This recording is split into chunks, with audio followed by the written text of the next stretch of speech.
સમાચારમાં આગળ વધીએ। સમાચાર સુરતમાંથી શિવશક્તિ માર્કેટમાં આગ બાદના દ્રશ્યો સામે આવ્યા છે। 32 કલાક બાદ કાબૂમાં આવી હતી ભીષણ આગ। શિવશક્તિ ટેક્સટાઇલ માર્કેટની મોટા ભાગની દુકાનો બળીને ખાખ થઈ ગઈ છે। 822 માંથી 700 જેટલી દુકાનો બળીને ખાખ થઈ ગઈ છે। આગના કારણે માર્કેટમાં 2000 સેલ્સિયસ જેટલું ટેમ્પરેચર હતું।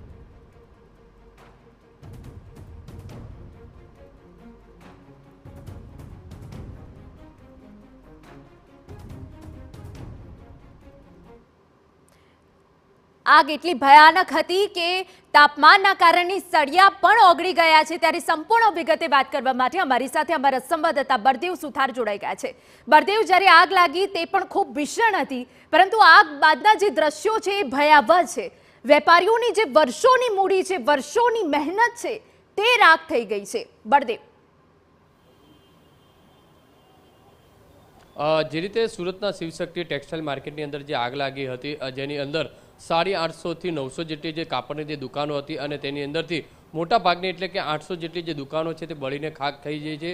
માત્ર 40-45 દુકાનો જે બચી છે। અત્યારે જે રીતે દ્રશ્યો આપણે જે બતાવી રહ્યા છે કે આગની જે ઘટના બન્યા બાદના જે હાલમાં જે દ્રશ્યો છે અત્યારે જોઈ શકાય છે તે પ્રમાણે, કારણ કે સતત જે 38-40 કલાક સુધી જે આગ ચાલી અને તેના કારણે અંદરનું જે સ્ટ્રક્ચર છે પણ તે ક્યાંક ને ક્યાંક નબળું પડ્યું હોય તે રીતે જોવા મળી રહ્યું છે। અત્યારે એફએસએલની જે ટીમ છે તે ઘટના સ્થળે પહોંચી છે। પોલીસની સાથે એફએસએલની ટીમ છે તે ઘટના સ્થળે પહોંચી છે અને જે સ્ટ્રક્ચર બાબતે અને આગ કઈ રીતે લાગી તે બાબતે તપાસ કરવામાં આવે છે। અત્યારે દ્રશ્યોની અંદર જોઈ શકાય છે કે પોલીસ અને એફએસએલની ટીમ છે તે અહીંયા પહોંચી છે અને આ જે અંદરના પ્રવેશ કરી રહી છે અને આ તમામ જે મૂળ જ્યાં આગ લાગી હતી, જ્યાં આગની શરૂઆત થઈ હતી ત્યાંથી લઈને જે તપાસ ટીમ જે છે તે અત્યારે વહેલી સવારે પહોંચી છે અને જે રીતે સરકારે જે રીતે જેમને આપ્યું છે તે પ્રમાણે તે તપાસ કરશે। સાચું કારણ જાણવા માટે ગૃહ વિભાગે પણ જે આદેશ આપ્યા છે। તો આપણી સાથે ફાયર અધિકારી છે।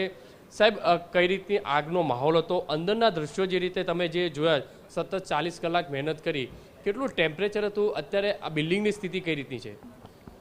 શરૂઆતથી જોવા જાય તો જ્યારે આગ લાગી ત્યારે 70 ડિગ્રી ટેમ્પરેચરથી લઈ અને 500 થી 700 ડિગ્રી ટેમ્પરેચર જેટલું તાપમાન હોઈ શકે, કારણ કે જે જગ્યાએ ખુલ્લી આગ લાગી હતી અને સાડી જેવું મટીરિયલ હતું, પેટ્રોલિયમ પ્રોડક્ટની જેમ આગ જે લાગી હતી તેની અંદર સમથિંગ 500 થી 700 થી 800 અને 800થી પર વધુ અમુક જગ્યા ઉપર ટેમ્પરેચર હોઈ શકે।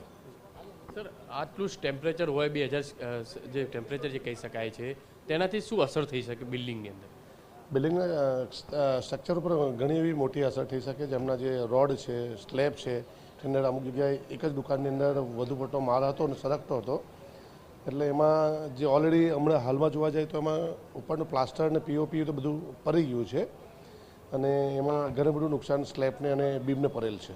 સર, કેટલીક દુકાનોની અંદર ચાલુ આગે સ્લેબો પડ્યા હતા તેવી પણ ઘટના સામે આવી હતી, જેમાં 5મો માળ ને 4થો માળ છે એમાં ઘણી બધી એવી ઘટના બની હતી કે જેની અંદર જ્યારે ફાયર ચાલતું હતું ત્યારે સ્લેબના ભાગો અને પીઓપી અને માળિયાના લોખંડની એંગલો જેવી ભાગ નીચે પડેલ છે।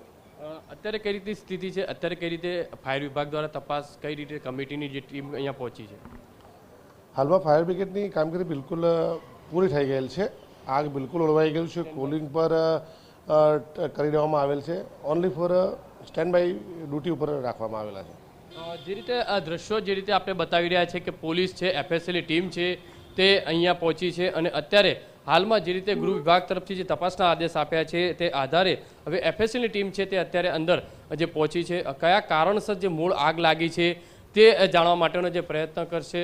જે રીતે આપણે દ્રશ્યો બતાવી રહ્યા છે કે આગ 38 થી 40 કલાક સુધી ચાલી અને આ રીતના દ્રશ્યો હતા તે જોવા મળી રહ્યા છે। મહત્વની વસ્તુ એ છે મોટાભાગની જે દુકાનો છે તે બળીને ખાખ થઈ છે। દ્રશ્યોની અંદર જે રીતે જોઈ શકાય છે કે તમામ મોટાભાગની દુકાનો છે તે વેરવિખેર થઈ છે, એટલે હાલમાં તો કરોડો રૂપિયાનું નુકસાન થયા હોવાની જે વાત છે તે સામે આવી રહી છે અને અત્યારે જે તપાસ છે તે કરવામાં આવશે અને સાચું કારણ અને કેટલા કરોડોનો જે આંકડો પહોંચી શકે તે દિશામાં તપાસ શરૂ કરવામાં આવી છે। જી બિલકુલ બળદેવ, આભાર તમામ વિગતો બદલ। તો શિવશક્તિ માર્કેટ કે જેમાં ભીષણ આગ લાગી હતી અને તે બાદ કે જે ભયાવહ દ્રશ્યો સામે આવ્યા છે, 700 જેટલી દુકાનો બળીને રાખ થઈ ગઈ છે।